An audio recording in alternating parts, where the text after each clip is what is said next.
So I've been contemplating about doing something that I said I would never, ever do again. And that is starting a band. Don't get me wrong, I love to play live music. It is probably the biggest thrill in my life, professional life.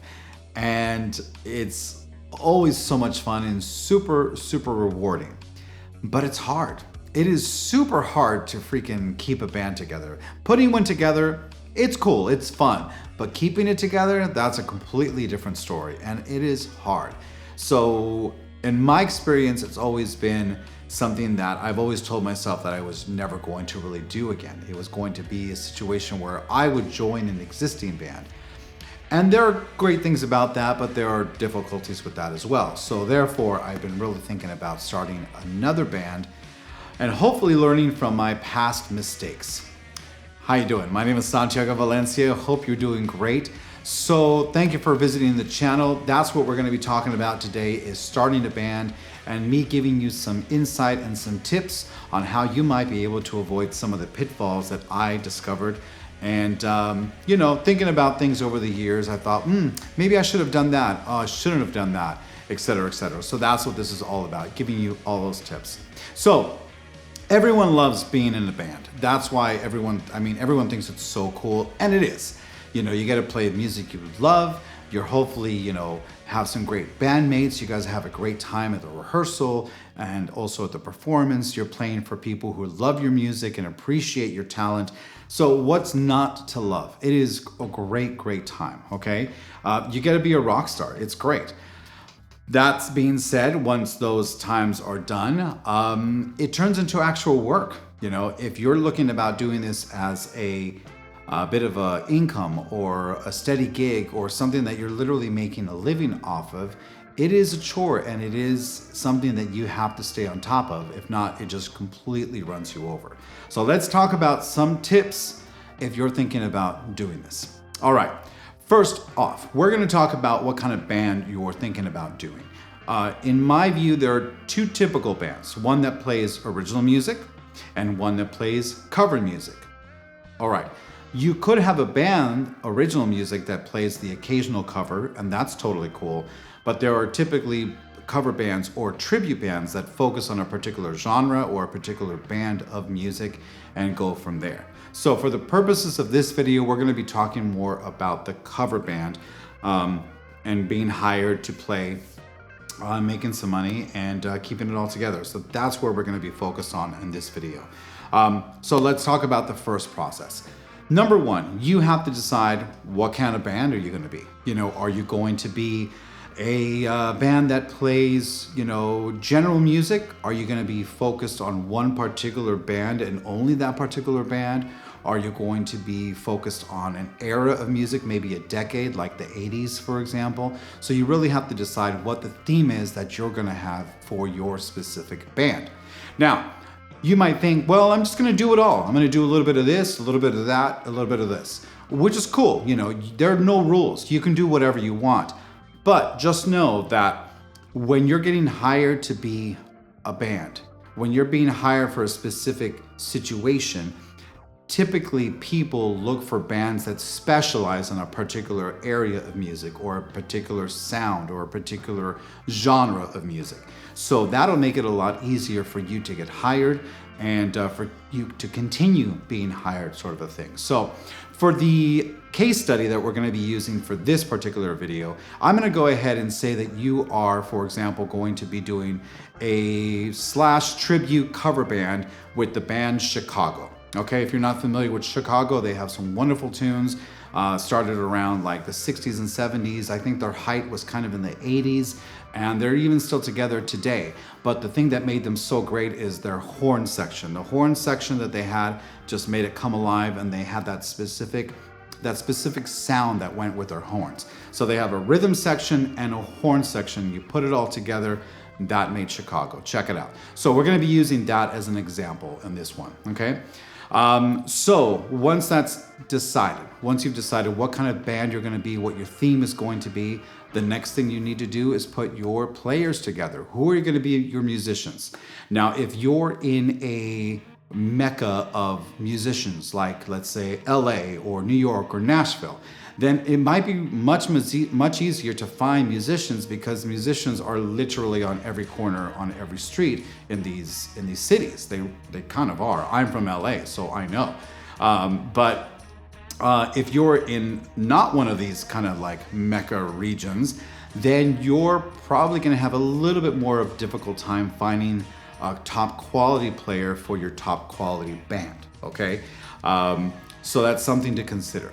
If you do hold auditions, then you're going to, of course, want to pick the right person.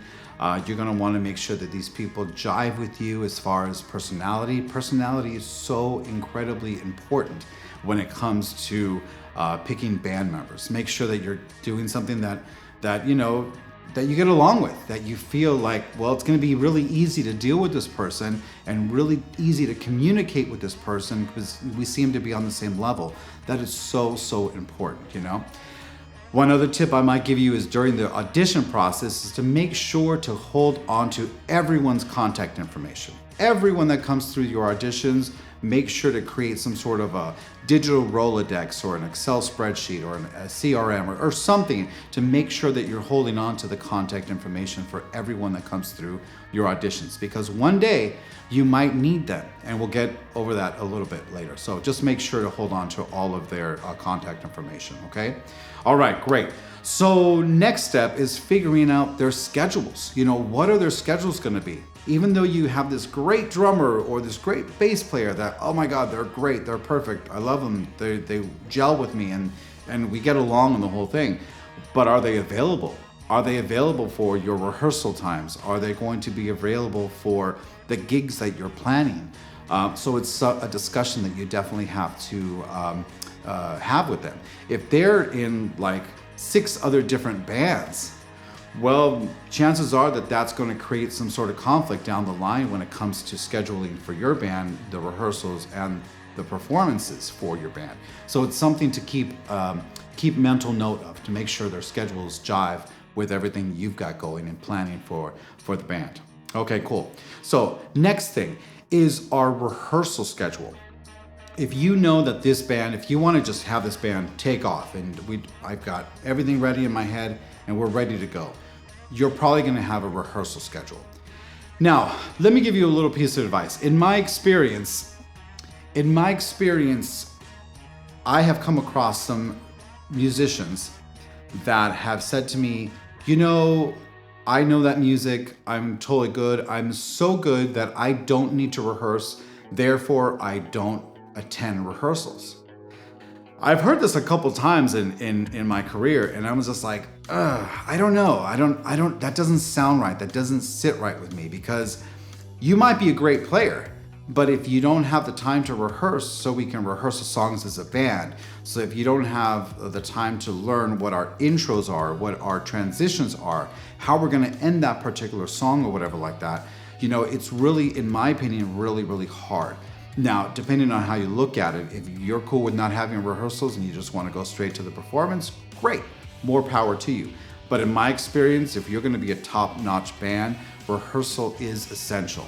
And for those people that came to me and said, I don't rehearse, I don't need to rehearse, I just do it on the gig, I basically said, thank you, but no thank you.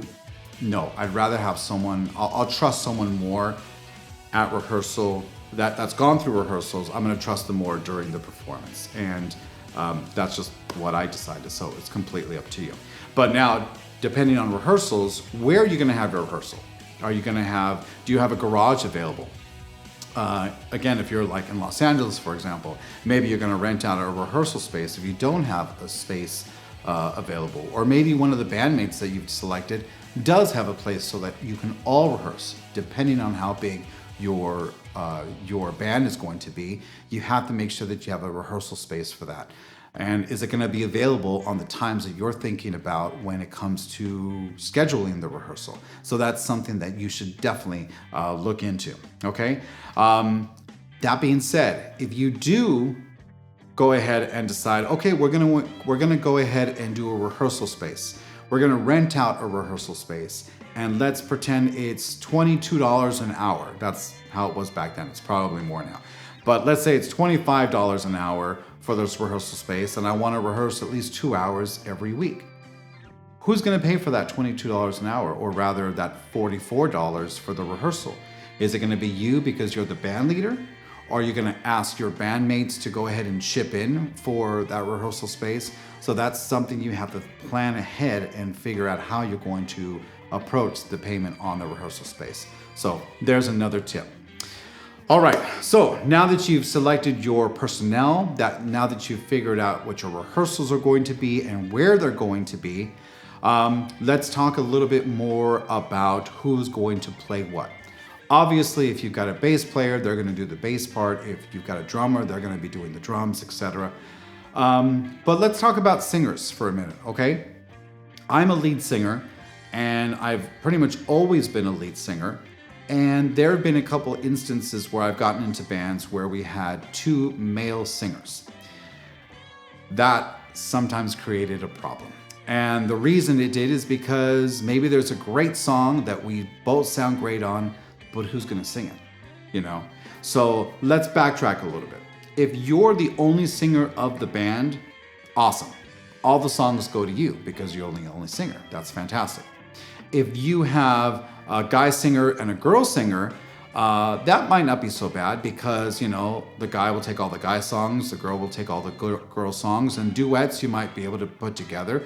That actually works really well in a lot of cases, especially if you're going to be doing weddings. You have a much more bigger pool of songs to pull from, and duets and harmony when someone's doing lead, etc., etc.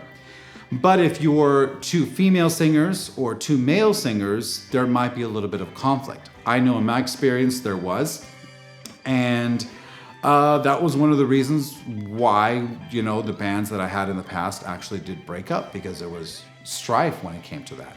So it's something you really have to consider. I remember once we were going up to present to an agent who was going to take us on. The minute he learned that we had 2 male singers, he didn't talk to us anymore. He's like, you know what? I don't need that kind of drama. Good luck with you guys, but I don't take bands that have 2 male singers. I couldn't believe it. But I now, coming forward in time, I get it. I totally understand why he said that, because it's true. It's nothing but drama, you know? At least it was for me.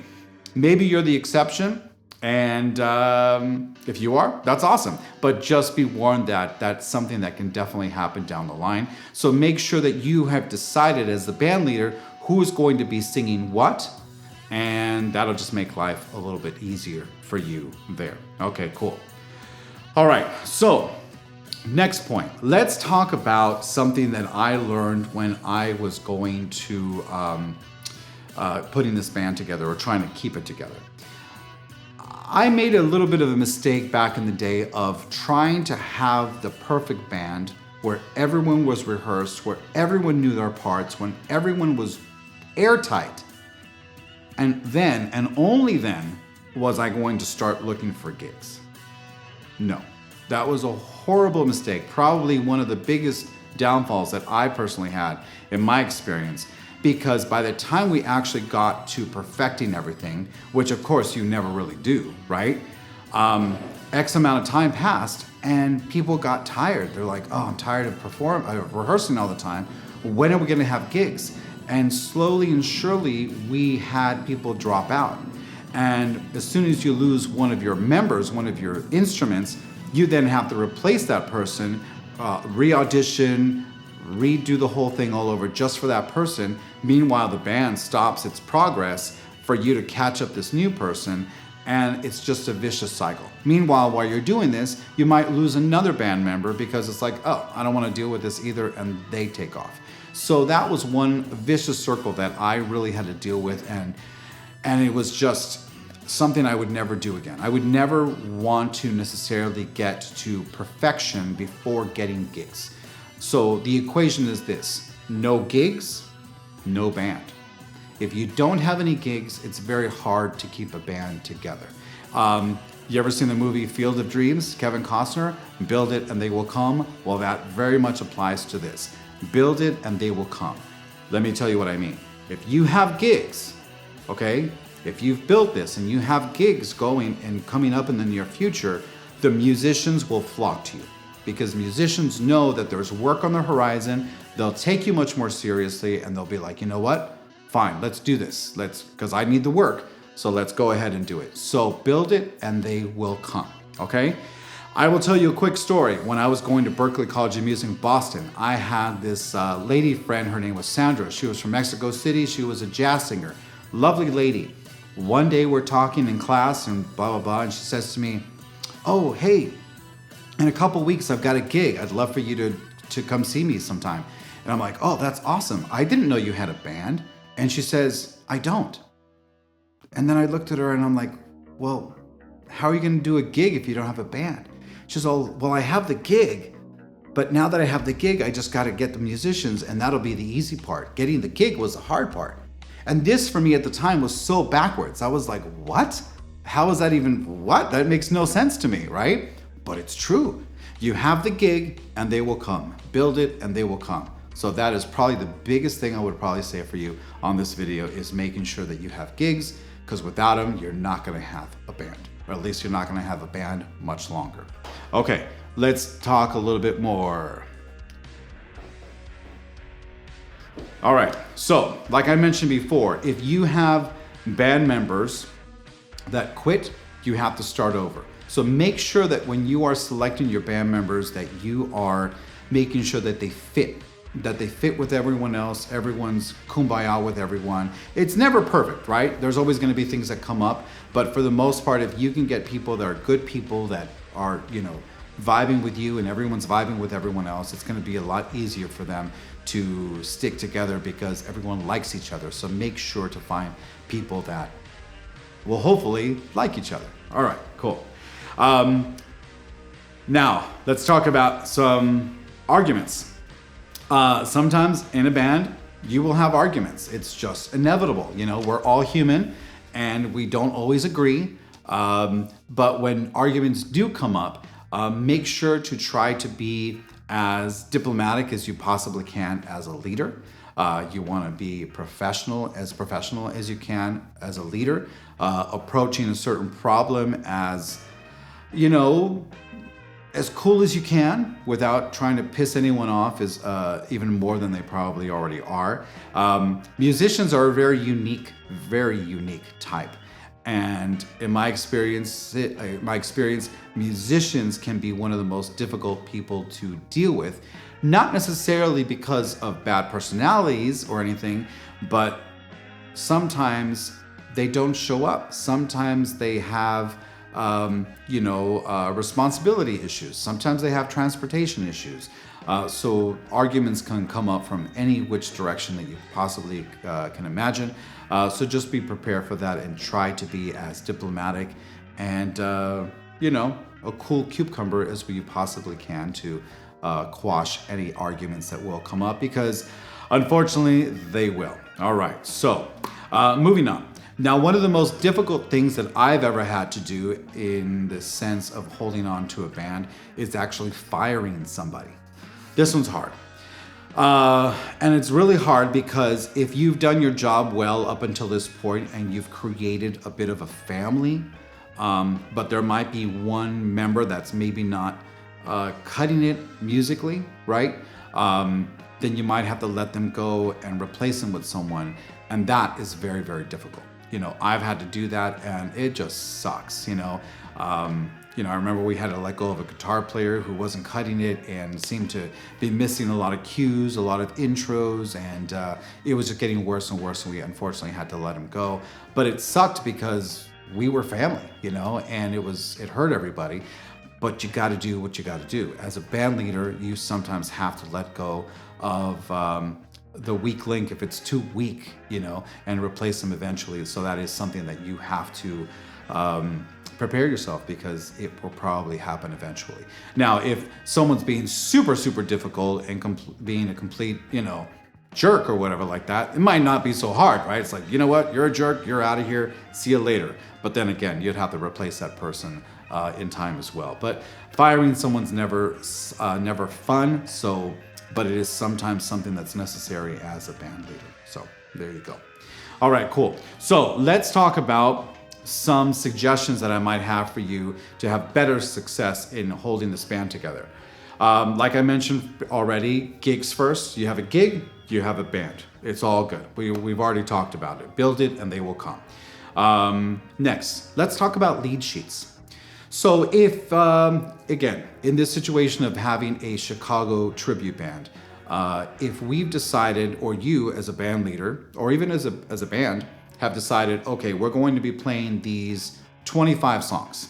And these 25 songs are going to give us about 2 sets of music. Let's say 12 songs in set 1 and 12 songs in set 2. We know the song list, right? Now we need to make sure that we have a lead sheet for every single one of these songs. Now a lead sheet is basically like a one sheet of how the whole song goes, chords, sections, maybe you'll have some lyrics underneath, but make sure you have some sort of a map, and hopefully it has the beginning on there and also the ending on there as well, the outro. Because if you ever have a member who gets sick or isn't able to make a certain gig and you have to find someone to replace that person, you now have all these lead sheets to hand over to this person, hopefully in PDF or JPEG form that you can hand over digitally, that they can download it. Hopefully you've made a playlist somewhere that they can listen to all the songs to match up with all the lead sheets, and it'll just make it a lot easier for this new band member to catch up, especially on the last minute notice, okay? So make sure that you're organized with the songs that you are playing and that you have lead sheets for every single one in the correct keys, okay? Hopefully again, showing the intro and the outro so everyone knows where they are, and it just makes life so much easier. I cannot tell you how many times I've been in a band situation where we're playing a certain amount of songs, and we play this one song that we've played before. We've played it many times before during a rehearsal, but on a rehearsal maybe a few weeks in the future, people are like, wait, how did we end this? Wait, how did we transition this? What's the key on this one again? And that is just a big pain in the ass, because honestly, it's like, we should know this by now. We've already gone over it. Let's not go back. Let's move forward in our progress. And lead sheets will help us do that. Okay, so make sure to have lead sheets for every single song that you have. Okay, now I mentioned it a little bit before, but let's move on to the next tip. Make sure to have backup musicians in the wings. Remember when I told you earlier in the video that to keep all the contact information from all the people that you auditioned? Well, this is where you can pull from that pool to replace one of your band members that got sick or is not able to make that gig. So you now have a pool. I would recommend that you at least have 3 backups for each of your members. So in other words, you have 3 bass player backups for your main bass player, 3 drummers for your main drummer, 3 guitars for your guitarist, etc., etc., etc. Okay. Now in this particular case, when we're using as like a Chicago tribute band, right? You want to have backups of all your horns too. Backups for your saxophone, backup for your trumpet, backup for your trombone, etc. Okay. So everyone needs a backup.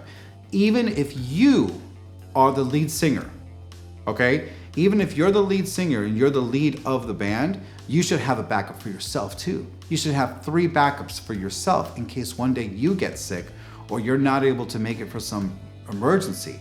You don't want to let down the venue that you promised you were going to be there, that you promised and probably maybe even got a deposit for, right? You don't want to let them down. You don't want to have that reputation that you flaked out on them or canceled on them at the last minute. So you need to make sure that you have these backup people ready to go in case something were to show up, okay? So make sure that you're organized in who you can call when the time arrives. All right, cool. Let's talk about your marketing materials. Your marketing materials are typically these days social media. You know, your Facebook if you're going to use that, or YouTube, TikTok, or Instagram. In addition to that, your website. A lot of people say, oh, websites are kind of obsolete now. But you know what? In my experience, they're not. You know, people want to see what you're all about. They want to see your photos. They want to see the vibe they're getting from your band. And if they get a good vibe, then they'll hire you. but it's very difficult for them to not get a sense of who you guys are as a band if you don't have a website or something that's a little bit like a one-stop shop sort of a thing, right? That being said, business cards. I know they're super old, and I know that, who has business cards anymore, right?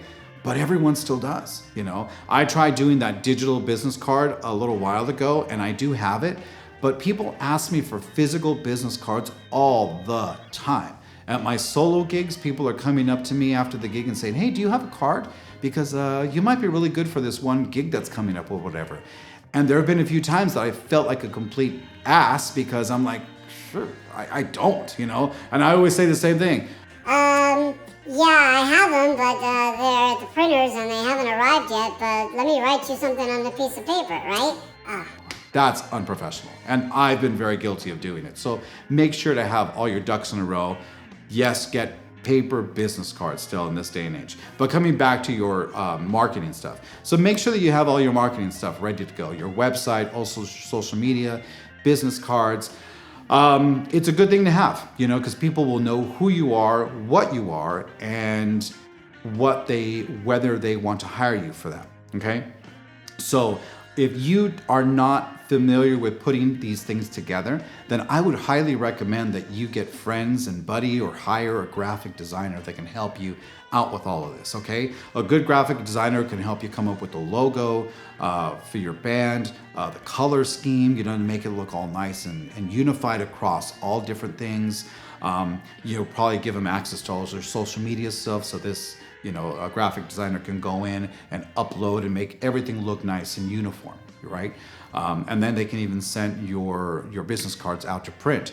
And again, use him or her as a one-stop shop to get your marketing materials all in place. So it's something that would be great to have, whether it's a graphic designer and a website designer, or someone who does both, and even social media, like SEO sort of stuff.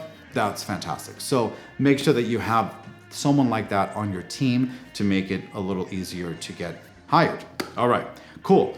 All right, now let's decide on how the money is going to split up. Let's talk about money here, okay? There are a couple different configurations on how you can go about doing this. You as the band leader are typically charged with finding the gigs, organizing the rehearsals, organizing the songs, putting it all together, dealing with the graphic designer or the website designer, calling the venue or the bar or the whatever event you're going to be doing, and setting it all up, right? It really comes down to you.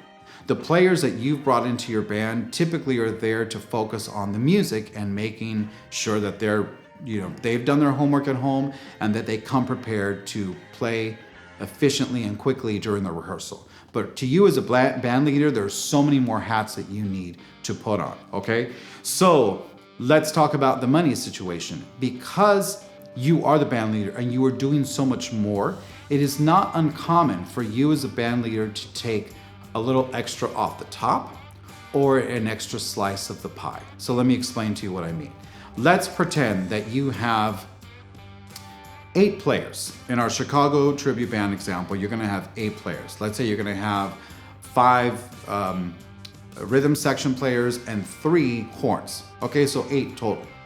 To keep math simple, let's pretend that you get a gig that's going to pay $800. Well, the simple way to do this is that making sure that everyone gets paid $100. It's even Steven. That's great. And if that's the way you want to do it, you want to be fair and even with that, then that's great. That's your decision.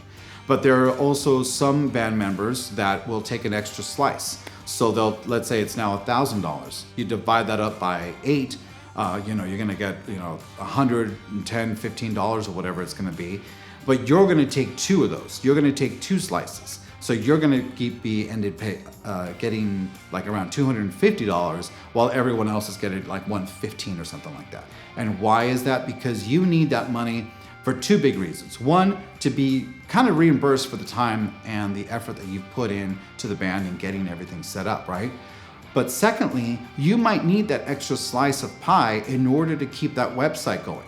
Who's going to pay for the hosting? Who's going to pay for, the rehearsal studio space, right? Who's going to pay for those business cards or the website designer, right? well, it shouldn't really come out of your pocket, but maybe it's coming out of that extra slice of pie that you're giving yourself. So that's another way to go ahead and divvy up the monies that are earned by the band, okay? So however you want to do it, whatever works for you, but just make sure that you're thinking ahead and deciding on how you're going to go ahead and split that pie up when you are starting to earn from your gigs. Okay, cool. Now, let's talk about one last thing. And right now we're going to talk about different configurations, okay? So let me tell you some scenarios. Let's pretend that you get asked to play a gig by location A. And then there's also location B. So both of them are looking to hire you, okay? But remember, you're an 8-piece band. You're a Chicago tribute band, right? But let's say venue A is a smaller location and B is a bigger one. So the B one's gonna want everybody, right? But A is only gonna be able to either pay because of their budget or because of the physical space that they're in, could only take, let's say, 5 of you guys, right? Okay, so it's a good idea, I have found, to have different configurations of your band so that you don't have to turn down any gigs. So venue A is saying, hey, we'd love to have you, but we can only take 5 of you, then maybe you cut down your rhythm section to, let's say, 3 or 4 people plus 1 or 2 horns, right? To still have a little bit of a sound, but they need something smaller because their space is so much smaller. Where the B venue is going to be like, yeah, we have a bigger budget, we have a bigger space, and in that situation, you do the whole band, right? This is a good way to not leave any money on the table. Okay, making sure that you're able to do almost all gigs that are available to you. Now, some people are like gonna be like, well, I don't want to do any gigs without the full band. And that's fair. You know, that's totally cool. But think about this. If for some reason you're really trying to market your band as best as you possibly can, in my opinion, it might be a better idea to take both gigs because you never know who you're gonna meet at this smaller gig, right? You can meet someone who's like, hey, I really like your sound, you know, we'd love to hire you for this future thing that's coming up in a few months, and we love you. And oh, great, well, this is just our small band. If you want a bigger sound, I have a full band. And they'd be like, yeah, really? Oh, that's great, because we have this outdoor thing and we'd love to have you. Okay, great. Well, that never would have happened if you decided not to do that gig because you only want to focus on having the whole band together, right? So it's a good idea to have different configurations of your band so that you're not leaving any possible gigs or any money on the table, sort of a thing. So that's something that I've certainly discovered through things, to have different configurations. Now, that being said, make sure that you might have to need different configurations for your lead sheets as well. Let's take lead sheets a little bit further and talk about charts. There is a little bit of a difference between a lead sheet and a chart. A lead sheet, again, like I said, it's a kind of a general map of where the song goes and how it goes, sections, right? But charts are specific parts, especially when it comes to horn players, specific parts on what they're playing. Horn players tend to read off the paper because there's so many notes going on that they just need to focus on that sort of a thing. So that is more of a specific chart. So depending on the songs and music that you're playing, you might need both a lead sheet and a chart for the particular players for that song. So make sure that you're organized. So that's something else to think about right there. Okay, great. Well, those are the tips that I have for you guys. I hope this has been very, very helpful. I just wanted to go in and impart some experience and wisdom of what I've learned in keeping a band together. I'm still in the process of thinking if I'm gonna do this all over again, but I probably will go ahead and test the waters again. And I'm excited to do so, but I know that it is a lot of hard work, something that you have to be determined to do, and something that you just have to stick with. And it could take some time for you to get from point A to point B, depending on what point B is to you. So, all right, guys. Well, thank you very much for paying attention, and I hope you got something from this. My name is Santiago Valencia. We will see you more. Please consider subscribing and liking the like button there if you like what you see. It'd be great to have you, and we'll see you on the next episode. Thank you very much, and until then, it's been a real slice. Take care.